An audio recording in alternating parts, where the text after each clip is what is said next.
สบายดีมื้อนี้ก็สิมาสอนตั้งโมงรุ่นนี้ของอีใบลาวจำหน่ายเนาะซึคาเมรุ่นนี้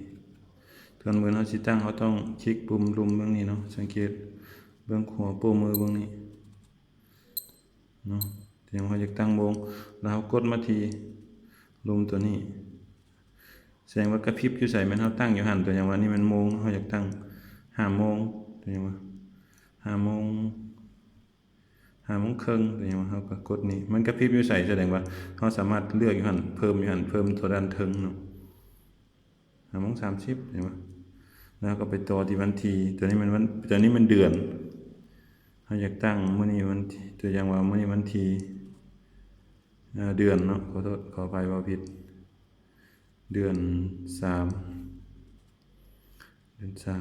กันนะ2 3วันที่ตัวอย่างว่าเฮาอยากตั้งเดือน3มันถึกวันที่หยังวันที่8เดือน3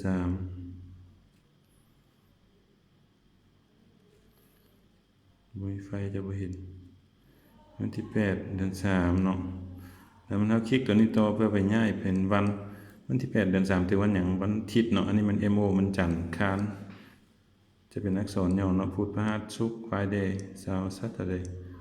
แล้วก็วันอาทิตย์ Sunday เนาะตัวนี้เฮาก็คลิกตัวนี้อันนี้มันวินาทีของมัน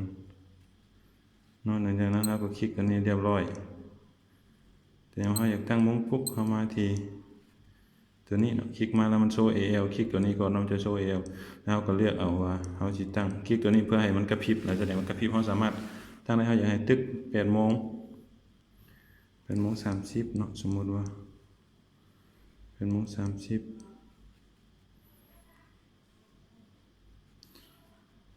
ตื่นหยังว่าตื่น8:00 น8:05 นาทีซะ6 นาที8:00 นเท่าไหร่บัดแล้วแต่เนาะตัวอย่างว่าตั้ง8:00 น8:3031ก็บ่เป็นหยังยามมันเฮาก็คลิกด้านนี้เนาะแล้วมันก็คลิกนี่ก็สำเร็จโมงปุ๊บเฮาก็จะมี8:30ขอบใจเนาะสำหรับรีวิวโมงนี้โมงดิจิตอลหลายๆรุ่นก็ส่วนหลายก็จะมีแต่แบบเดียวกันนี่เนาะ